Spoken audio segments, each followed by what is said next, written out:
and you're about to get a taste as we hop into the game here. So stick with us, don't go anywhere, and the game's actually starting. See you guys here in a sec.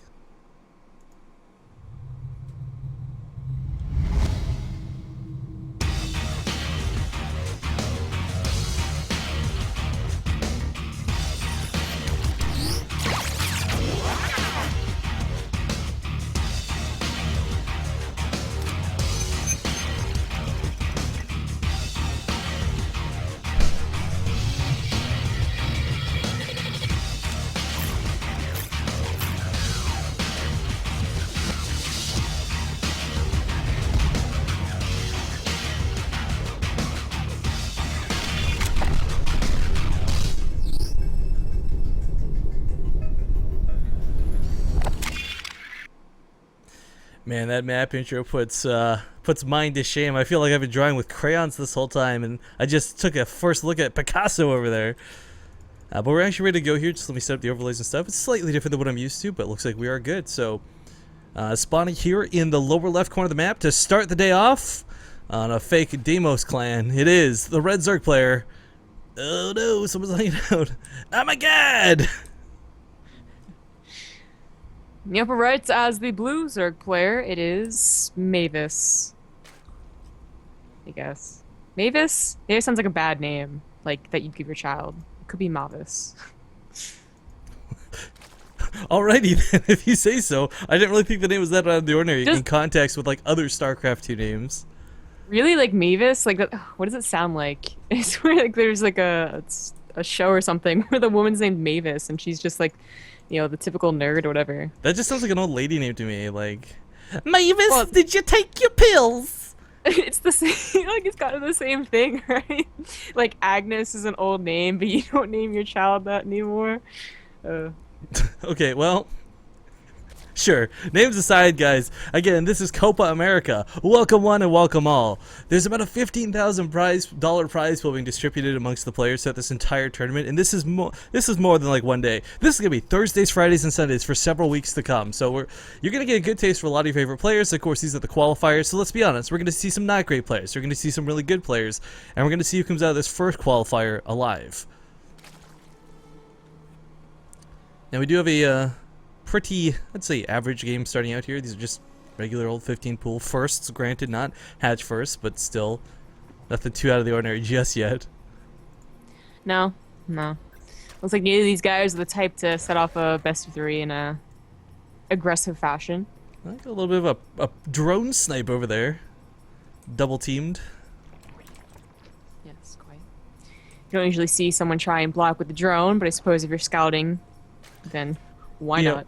Go figure, it's the one time I don't have to actually use first blood that I reach for the first blood button, and it's like, oh, not there. Oh, one less thing to worry about.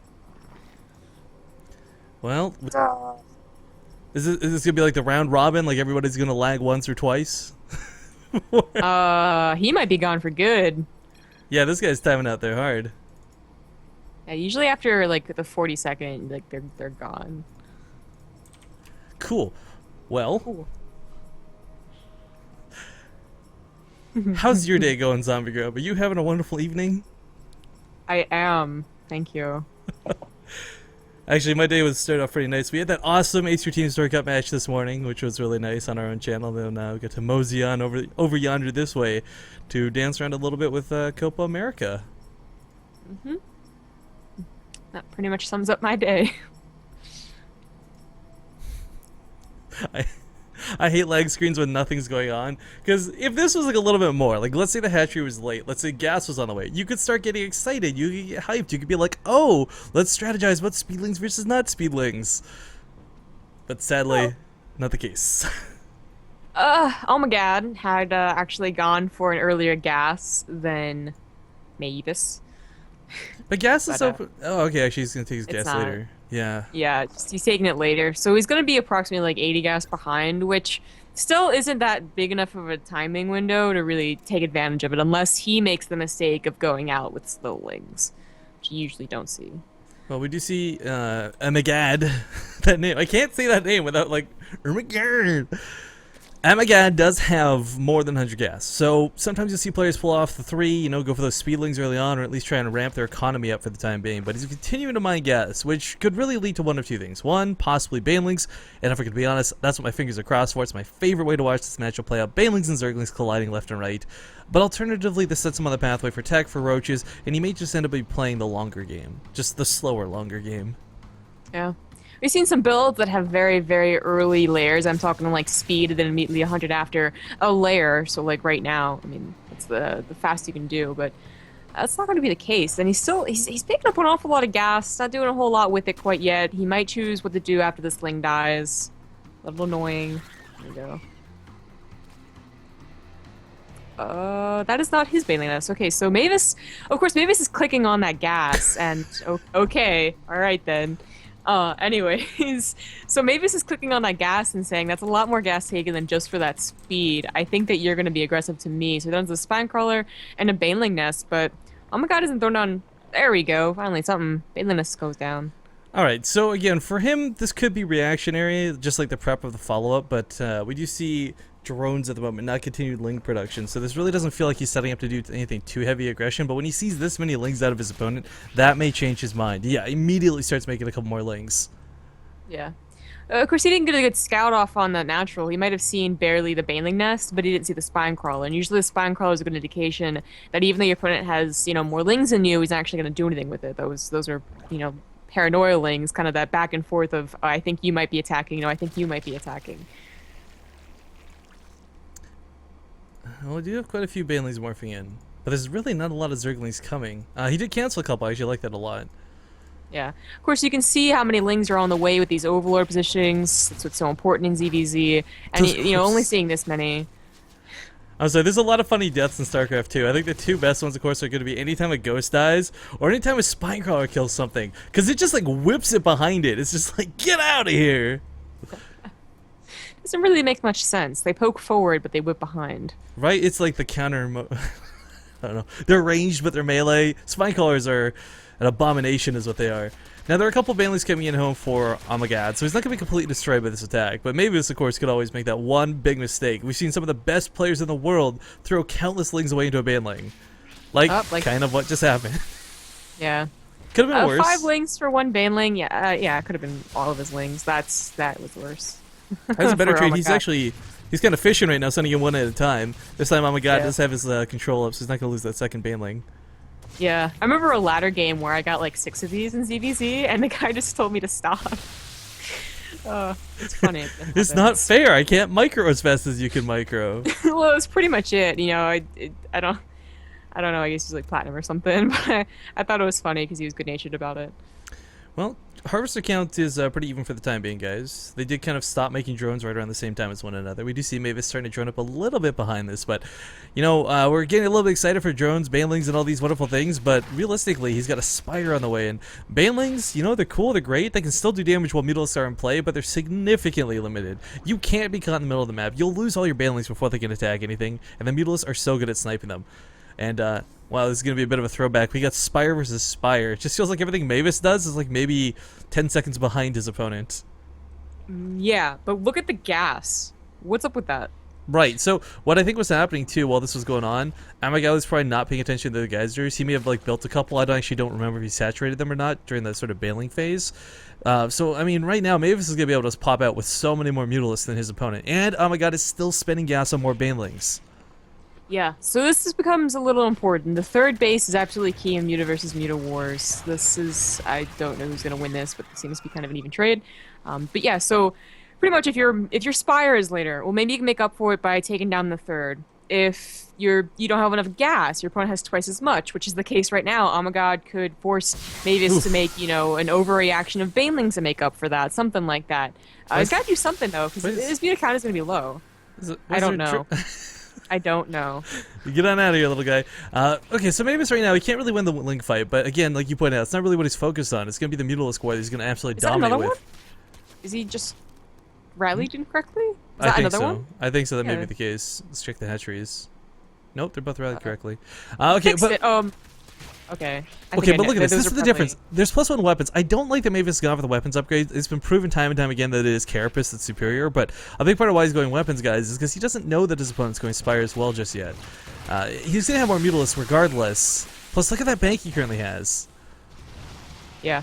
Yeah. 14. I mean, he's so much up in supply. I'm not sure where this discrepancy happened. It seemed to be that Mavis just maybe his build, honestly, which is that much better. I mean, Amagad had all that gas that was really isn't used for a whole lot. Maybe he could have gotten more drones with that earlier on or something, but it's a huge discrepancy right now. One thing that both players missed on was getting those 2 gas geysers up and ready as soon as the third was ready as well, because that's what's most important about getting your third. I think it's what the 2 drones that died for were, by the way, trying to make the gas geysers and got miscontrolled somewhere around elsewhere, but yeah, that would make a little bit of sense. Yeah. Oh my God! I realized I don't have enough mutas, and he's throwing down a bunch of spores. Well, 14 to 8 is quite a deficit. I mean, we've all seen the effects that 1 extra Mutalisk can have. When you've got this many, this is gonna be rough because look at this. He can't really engage. He can't save the queen. His Mutalisk rushing into the fight, but the Zerglings will kill the drones. They'll kill the spine or the spore crawler. I mean, Mavis just kind of has a zone with his Mutalisk. He doesn't even have to fight with them. No. Yeah. Of course, with the Spore Crawler, that is a safe zone for Amagad. Okay, luckily they didn't get in the drone line. No, but they get some really good hits on those Zerglings. Mavis, of course, just kind of a little bit, I don't know, I don't want to say sloppy, but he's not really controlling his Mutalisks for a lot of this, really heavily focusing on those Zerglings. So, I mean, again, the count is so heavily in his favor. He's going to have those weapon upgrades here in a moment's time. The Carapace upgrades, while beneficial, don't matter if you're down about 9 Mutalisks. Yeah. He's up by 10 drones. He has his gas geysers at the third, and he's actually mining them. Oh my God, I don't know what he's doing, but he's not taking them. That's a big problem. At this point, you gotta just be like, I'm losing the Muta War. There's no way I'm gonna win. And this is where we usually see them try and transition, usually into Infestors and then Hydralisks. But it's almost a death warrant when you try to do that. I gets caught in the middle of the map with a lot of his Mutalisks. There's a drone underneath this again. Oh my God, with the awkward drones here on the map. What's really not going to work out is, look at this. We just hit 6 Banelings. This would be an awesome hit squad if there was a saturation on this base. There's like 10 drones here. These are not going to get... up. It's not going to be worth it. Because back at home, he's losing everything to Lings. He's losing everything to Mutalisks. This game is over for... Oh my God, guys. Mavis has very solidly locked down game number 1. Yeah. Mavis at that point where he can now take a fight over 1 Spore Crawler at the very least. Just has that many Mutalisks, and it's very obvious, so you go ahead. That's what he does here. He's going to take down the third, and then the natural. Alright, well, I don't know. This is just a bad case of the wrecked, I think. A little bit, yeah. I mean, there's some rare situations where, like, look, you would say, like, look, oh my God, could come back to this if you got a fungal growth up, if there's some more Spore Crawlers down. But neither of those are really options to him. So at this point, maybe it's just his supply lead alone. I mean, let's be honest, he could throw away a whole base and still be ahead. Yeah. He would literally lose all of his Mutalisks. I don't even know where these Mutalisks were deciding to go. Yeah, middle of nowhere. GG is going to be called. Mavis will take game number 1. Now, sorry, we didn't talk about this in game. I'll have to go confirm with the admins before we can change it. But apparently Mavis is better known as a player named Shakti, who apparently has played in IEMs and such before.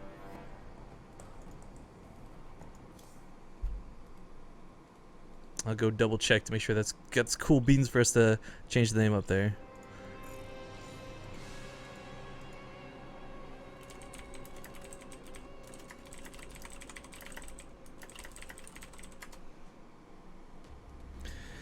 At any rate, far from over, guys. We'll see if poor Amagad, that name, can bring it back.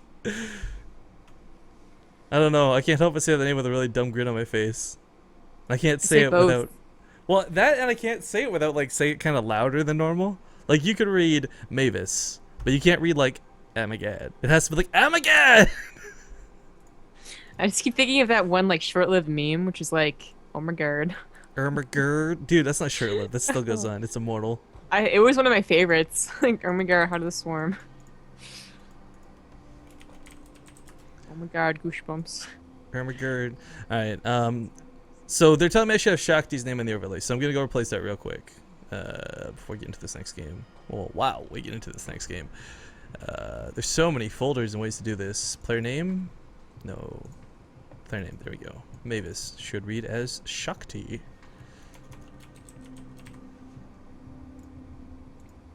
Of course, they're currently up 1 at the moment. Nailed it. All right, well, yeah, there's a little bit to talk about just while we're waiting for this next game to go up. Again, if you guys don't know what the prize distribution or the pool for this, it's like a $15,000 prize pool. If you type exclamation mark prize or I can't remember what the command I made in chat. It's either prize or prize pool. Nightbot will link you to the Copa America where they show first place for this is going to be like $5,000, guys. That's US dollars. It's not a small amount of change by any means, but that's so far away because that's for the entirety. That's winning everything. But there's also some cool brackets you guys can look at. I think actually I can go over the brackets on the screen if I'm not mistaken. Yes, they got some cool brackets here. So are we on the left or the right side? I think we're on the right side. I've got to actually look through this because I don't know. No, I think we're on the left side. Let's go back and check again. There we go. Yes, in the middle of the screen there. Shakti versus Amagad. Yes. So we're on top? We're on the left brackets, yeah. And, well, it looks a little different from what they have on stream. Because they got this really cool display thing. It's like all electric and blizzardy and Copa America-y. Yes, it's true. So, okay, Shakti is apparently the only Brazilian who beat a non-Brazilian at IEM Sao Paulo, which is cool, but he's facing Capoche next. Capoche? So you say it, right? Anyways, potentially, and honestly, probably. Yeah, Capoche is a really talented player. I've actually had the pleasure of casting him a little bit in the past. I know we cast him during some of the... let's go back to the caster screen, actually. I know that you and I cast him during some IEM qualifiers as well. Not a bad player. Actually really stoked that he's here. Again, some of the big ones that I see just right off the bat that stand out to me. We got LS Iba, or I think it's just Iba. I don't remember how to pronounce it, which is which. But I remember him taking out Ragnarok in a Zotac Cup not too long ago. Well, actually, it was a long time ago. QQ. But Heart of the Swarm. Of course, Major's one of the other big names I think a lot of people are looking at. He was... I can't remember if he won. He won Copa America Season 1, didn't he? If he didn't win, he was like second place. I remember watching his series at the end, though. And, of course, some other big names that apparently we were unaware of, like Shakti sticking out there. Some more North American favorites like Fog and Jon Snow. There's a lot of really nice players here in the brackets today.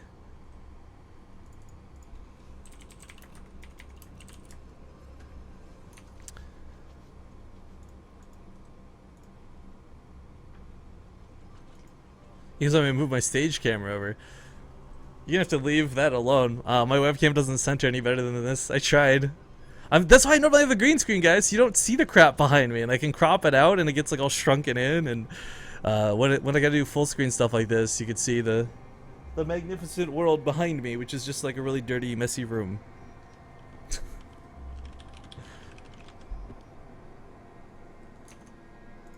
And there's one thing I do like about the brackets, though, and if you guys type exclamation mark brackets, you'll see precisely what I mean here. Is the fact that we have... Oops, let me just go add this person here. They have timestamps, like approximated times, like when things will be going and such, so we can get kind of idea what how long it'll take to go through the brackets tonight.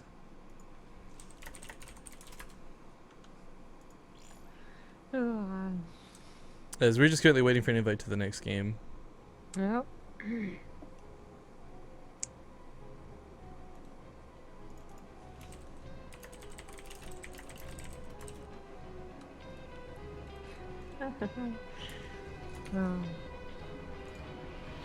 What are you hoeing about?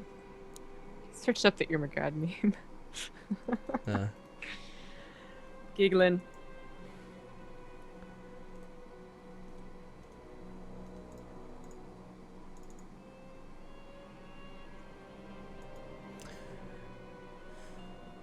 Well, again, just kind of waiting for that invite, guys. One cool thing, too, if you really want to support Copa America, there's a lot of things you can do. Like, I know last season they really pushed the hashtags. It's a good way to tag what's going on if you're talking about players or if you got some favorites. Another thing is, of course, checking out their Facebook, their media. All the information, the links are down below on the Twitch page. Just scroll on down here a little bit. And, yeah. It's a great way for, I mean, again, Season 1 was like pretty much limited to the, the Latin American community. You didn't have the option of having players like Fog, like Jon Snow, and anyone else that may be participating actually involved. Oh, there we go, join off me. As we finally have the lobby. But this time they've opened it up to everybody, which is pretty cool. So again, this isn't exactly WCS, but it's the next best damn thing, and it's It looks, I gotta say, it looks very promising. Really stoked we got to be the English casters for this. Because, more importantly than anything else, it's not starting at 3 a.m. for me, which is fantastic. It's not starting at 7 a.m. either. Yeah.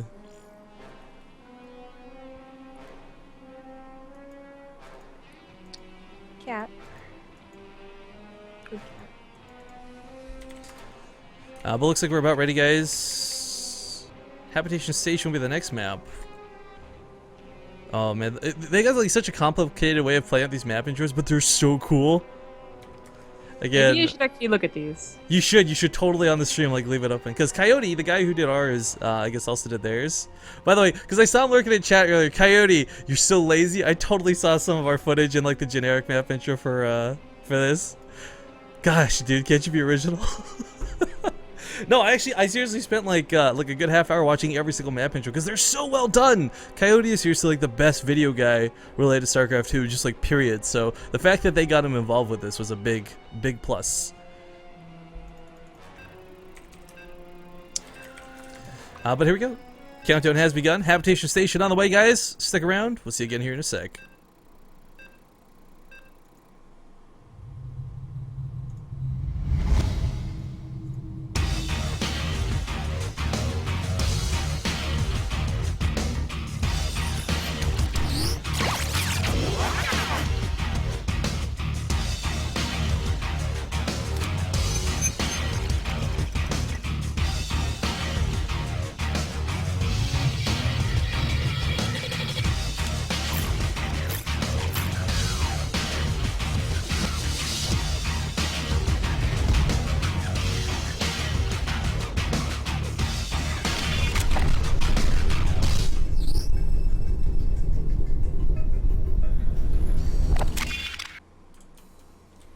Alright, welcome back to the game. Let me just go swap these names around because, of course, Mavis is blue. There we go. So Mavis is also known as Shakti, guys. We've now updated the score with that properly and correctly, and there you have it. So, find ourselves on Habitation Station for game number 2. It is currently 1-0 in the favor of the player spawning here in the top left corner of the map, the blue Zerg player, Mavis, aka Shakti. In the top right, as the red Zerg, it is Amagad. So again, that's kind of a cool fact to learn. Shakti is a Brazilian player who, I think you said was like the only one to knock out a non-Brazilian player. That sounds really silly, guys, and especially on the stage of IEM, does that hold some importance to it? A lot of the times, you've got these smaller communities, and I know this firsthand working a lot with Australia, more so than, like, say, the Latin communities, but, you know, it's a big deal for someone to start breaking out, kicking some ass, and taking some names. Yeah. I mean, you know, you only beat, you know, the people in your neighborhood, and then suddenly you move to the next neighborhood, and you actually still beat someone over there. It's still a pretty good feeling, right? And it really gets the ball rolling in terms of, you know, not just like, okay, maybe I can do this, but just like encouragement in general. It's pretty nice, but... Anyways, I did look at Amagad's profile, and yeah, it's probably just the reason as to why that was kind of a hashtag wrecked last game, is that Amagad so far has only been in Diamond. Mavis obviously is Masters. I don't know if he ever made Grandmaster, but, you know, being the only guy who beat a non-Brazilian, I am Sao Paulo, or the only Brazilian rather, not just the only guy. He's probably pretty good. And while neither of these guys are full-time, they were talking a little bit about that in the chat. Mavis he's just better right now. Maybe oh my god in the future will train and come back again, but I think Mavis has got this. Yeah, it's a safe bet, but it's worth noting too. I mean, oh my god, it's not like he's miles and years behind that of his opponent. I mean, there was some sloppy play, and definitely, like, we were kind of questioning, like, wait a minute, how is there no gas at one point? But, I mean, for the most part, he made the right moves. I mean, the Spore Callers were good reaction. The Banelings were not too bad either. Just, again, a lot of small things could get tightened up upon, and we could easily see this player out at Diamond, for sure. Yeah. Well, Diamond doesn't mean what it used to either. Yeah. I mean, Masters used to be 8%, so now it's down to 2%. That means 6% went down to Diamond. It's a lot different than what everyone remembers, but... Well, I've still kind of got this logic that, like, unless you're Grandmaster, everyone's going to view you somewhat the same anyways. It's kind of well, right? Like, you know, I mean, as casters, you know, everyone loves to jump on casters' backs and what league they are, but no one cares about anything unless you're a Grandmaster. That's it's sad, but it's kind of the truth when it comes to StarCraft 2 stigmas. But gonna get another drone snipe here. Not too bad this time with lings instead of his drones. What was that drone even doing down there? Maybe I putting a spawn color? I think he was just on his way to work, and those lings were like, "Stick him up." I guess so. I guess so. I'm interested to see if Amagad is going to go for Roach Hydra Uh-oh. this time as opposed to Mutas. This guy is not going to catch a break with his internet, apparently. I feel really bad because Petroka is totally like that before in other things. Not again, like I don't think he does this on purpose, but I remember there was something I was casting, and I just yelled like Petroka. I talked to him a little bit, getting involved with this. He's a really nice guy. How do you do it on purpose? He's like he pulls the plug in rage. He called something wrong, and he's like, "Oh, the cast is over." My favorite player's not winning. Let's help them. Yeah. Okay. Yeah. Anyways, so this sucks, but hopefully, I mean, They can always restream us. To at least get the cast going. Zombie and I have been on the other end of this too, guys. It sucks because like oftentimes it's not your fault you get DC'd. A lot of the times something really unfortunate's happened, or like BattleNet's being cool. I can't tell you the amount of times I've been dropped when I've never lost connection to either voice chat or the stream at the same time. It's just, it happens sometimes. yeah, it would just suck if it was consistently happening. You know, at what point do you always drop out of the game in 5 minutes and you stop casting? So hopefully you can get it fixed in between series now. Well, we do the Bailey Nest coming down here for Amagad, and I like the positioning of this a lot. There's always that little nook you can hide in as the queen, and this can really be undervalued. Because oftentimes when you get surrounded by lings, a queen goes down very fast to 5 lings, but if only one ling can hit it at a time, that queen's going to take like 5 of them out with her. So last time we didn't see any Ling Bane aggression. I mean, there are some, like, you know, tricks, kind of, where, you know, both players were maybe like, well, maybe, I don't know. But honestly, it never really happened. Again, Mavis is going to be going for...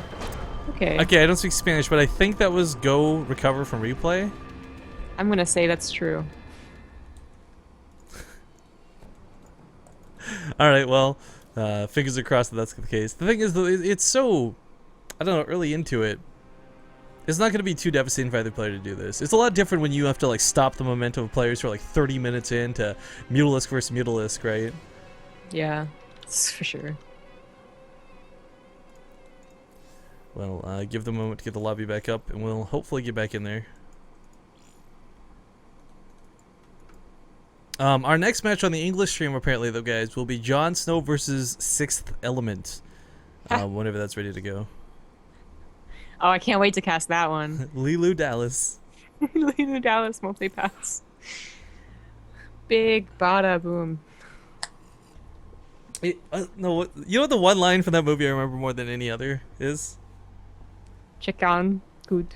Aziz! Light! Really? Okay. Okay. I love all of Lilu's quotes. Yeah, I don't know. It was weird. Growing up, that was just such a Oh. weird movie to try and. It was super weird because of what's his face? Chris Tucker. Chris Tucker didn't help either. Yeah, that confuses you a little bit. But I'm talking more about like all the alien things and like the outfits and like I was on board for the flying cars, but what was weird to me was like the blue chick. Like I don't know how my brain works, but that was like me growing up, right? Wasn't that the coolest opera though? When I was young and I thought that might be what opera is, I was really interested in going to one. And then Well, they also made it kind of epic because there's like guns and stuff shooting in the background. no, like the actual song. Like I downloaded that song because it's so cool, and apparently, Really? like it actually is like a French composer is like actually like really popular. But anyways, he does Wasn't stuff like, like that. I mean, like, he wasn't. Can you stop? Can you never do that again? I'm sorry. My point was like I never really saw it as like, too spectacular, but I've never really been I think too you much should into listen music. to it again. It's pretty cool. Like it Go starts back. off like Well, you know typical. what? If I go look for it right now on YouTube, you know what's gonna pop up. It won't be like the opera singer from Fifth Element. It'll be like the opera singer from Fifth Element dubstep ninth remix type thing, because that's all people do nowadays, man. I miss music. I'm gonna see it. Apparently, there's a full version, which is kind of funny. Well, I sadly can't play it on stream because I'm very restricted in what I can play on stream. So you'll have to remind me after the cast today. And as we're in the replay lobby, guys, sorry for this bit of a delay here. For those who don't know how this works, we recover game, and it's going to put a replay blocker screen up. We'll fast forward to the point automatically upon disconnection / remake, and we just resume from there.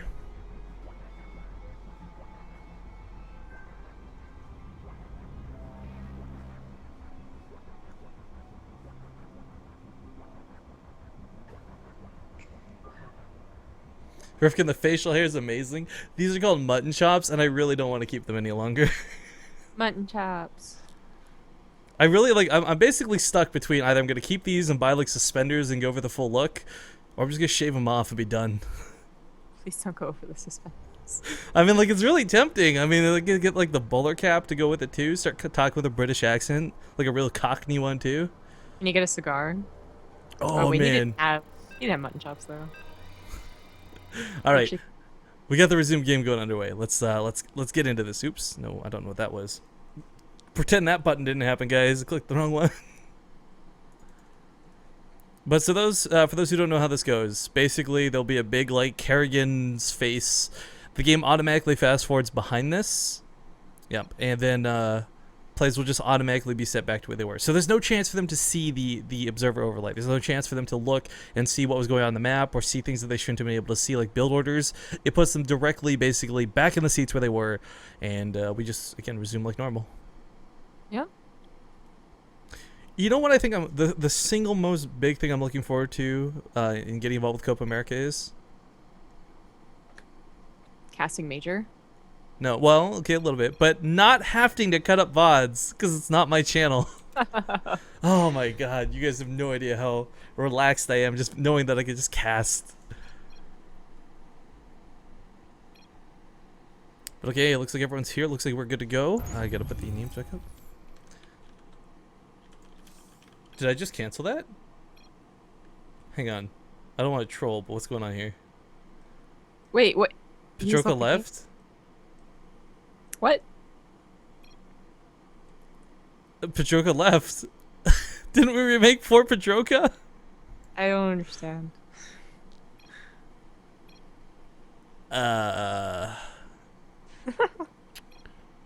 So what's important is these players are both listed as players still, so they can't see what we can see, guys. They're limited to their vision only.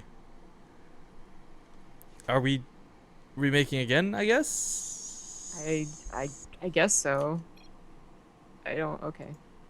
All right, fantastic. Well, you know, it's such an intense series going on between these two right now that you know tensions are running high and players are doing their best. I've never had this actually happen. Of course, we've had caster troubles before in the past, but let's see what we can get rolling here.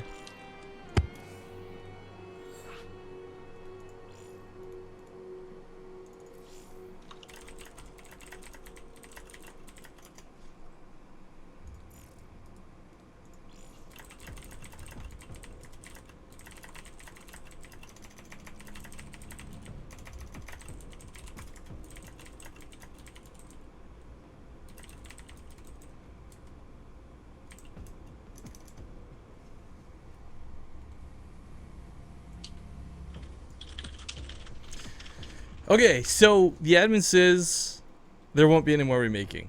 So this will be the last try. And thanks that it goes smoothly, I guess. Let's try this one more time.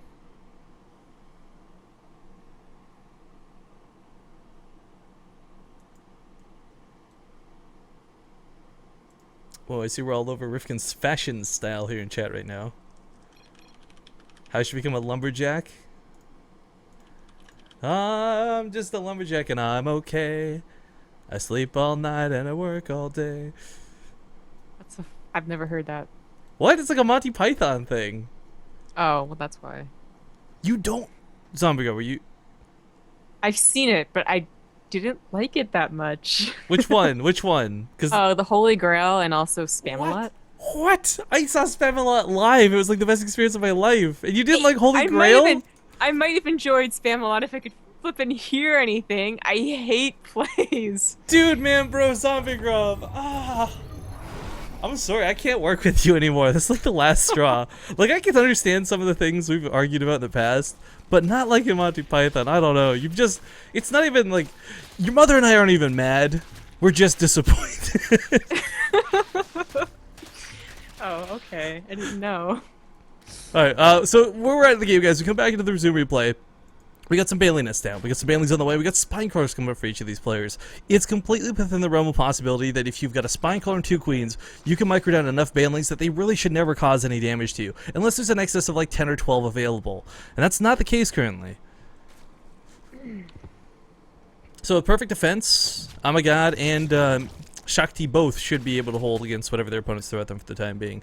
We do see a faster lair coming out of Amagad, but he doesn't have a lot of gas to coincide with this. So if this isn't roaches, I don't know what it is.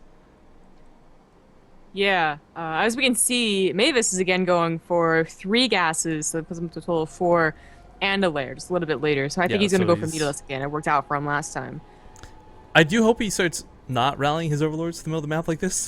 These are just free targets for when his opponent's Mutalisks may or may not come. Oh, he's going back. Okay, there we go. Ooh, I like this kind of hidden base out of Amagad, but this is, again, when you take hidden bases on habitation stations, it's usually on your opponent's half, not on your own. The reason why we don't usually see this in ZVZ is because Lings are just so flippin' fast that and overlords are around the map that it's just highly unlikely it gets not scouted. Plus, the ideal thing about getting a third in Muta versus Muta War, which it could still possibly be, is that you get your gases immediately, which means that you transfer, and transferring is quite risky. Well, there's a chance. I mean, he did take all 4 gases, but Amagad may not go for Mutalisk. I say that very tentatively. Again, his gas count not exactly too different at the moment, but taking those extra gases later did kind of set him back a bit. Not to mention, Paranoid? Yeah, Spinecrawler.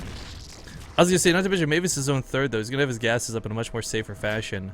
But Amagad is making 12 more Lings. He's a little bit worried about this, so he's not gonna underreact to it. Neither player. Didn't these guys make Banelings? What happened to those Banelings? Yeah, there's the Banelings just sitting up here for Amagad. He's not even using them. Yeah, unfortunate. I would say that he's trying to make sure the scout doesn't go in, but he can use 2 of the Banelings and still be okay with the scout. Yeah, I'm pretty sure there he goes. Finally remembered 1. I'm fairly confident he just forgot he had them. Yeah. But the bigger problem right now is that he's forgotten any tech for that lair. He got the early lair. What has he done with it?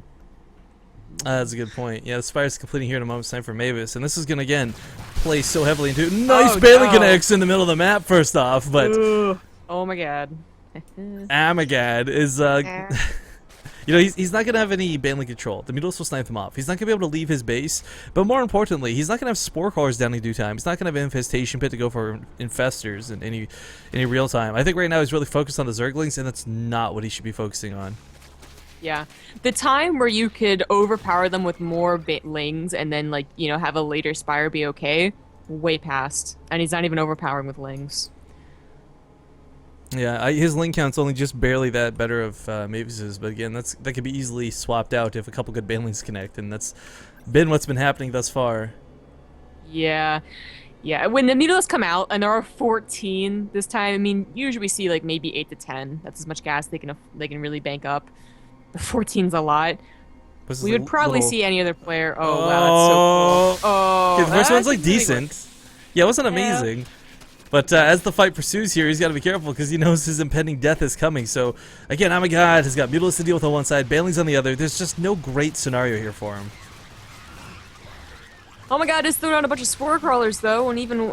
Is he throwing any down at his third? No. He's lost all his Zerglings, though, is the problem. I mean, he's got a couple in the middle of the map still, but that was his one chance at map presence, like dart past Mavis, or sorry, Shakti, and deal a bit of damage, but that's no longer an option. Mutalisks are out of control, and at this point he's got to recognize this opponent doesn't have any. I even question the idea to go for a Spire at this point out of our red Zerg player, because it's too late. Yeah, it's far too late. A minute, 2 minutes... recoverable. This was far past that. So he has a lot of gas and money banked up, though. So what would be really funny is Mavis thinks he's not going for Mutas himself, stops making his own Mutalisk, goes on something else, and then, oh my god, actually has like 22 Mutalisk. I kind of feel like with the gas bank that could come, he'd be good. I mean, there's 2K in the bank right now for Amagad, and that's what's really unfortunate. This was found out. This is the one thing that was going to keep, oh my god, in the game, not ahead. Because keep him in. Yeah, on even footing. Well, Spore Crawlers do 3-shot Mutas, so he's been a little bit careful with this, letting the Lings deal the most of the work, but as we see here, Mutalisks just snipe about, I don't know, all the Zerglings real fast. Yeah. Looks like Amagad is thinking in the future, though. He's saying, I'm still going to get my Mutalisks, but maybe I'm going to transition a lot faster. You know, he's getting 2 Evo Chambers. It's his better bets, I suppose, than just trying to compete with a Muta War, but... Well, the He has Muta's... so much gas. He's so much gas still. Yeah, I mean, it's... I don't know, I kind of feel like Amagad, upon recognizing that he was behind a Mutalisk, it shouldn't have been Aspire, it should have been Infestation, but it should have been Hydrals, it should have been any number of things other than what he went for. Because the Mutalisk, again, they're not bad when you go for them early enough, but he was so far behind from the Zergling aggression, the Banelings were not used early on, so a little bit overly spooked, I think we could say. Either way, there's no defenses at home, and while he's got some Mutalisks across the map, there's no way he wins a base trade in this scenario. No, definitely not. Oh god, even the Overlord's getting sniped off. This is going to supply block Amagad. Well, actually, maybe not, because he's losing so many more units behind it. Back at home, though, ironically, Shakti doesn't have any real anti-air, but as his own Mutalists start coming out and he retreats back home with these queens as well, he's going to clean this up. And Amagad's life is about to come to an end. Yep. Mutalisk have found the red Mutalisk, and they're trying to chase him down. And, you know, they chase these Mutalisks down, he makes 30 lings, he goes across the map and kills his opponent with just the lings. That's fine. Yeah, I mean, the couple links he sent across earlier are still just going to town. I mean, there's nothing to stop these, because they're all spore crawlers, no spine crawlers. Yeah. Yeah. This is, unfortunately, oh my god, just facing, well, a better player right now. Maybe in the future, but Yeah. he's doing GG. some fun with it. Yeah. Well, I think that's the thing about Copa America, too. Like, a lot of this is supposed to be, like, inspired by and inspire the community, not just be, like, something super-duper professional, like a big IEM event, right?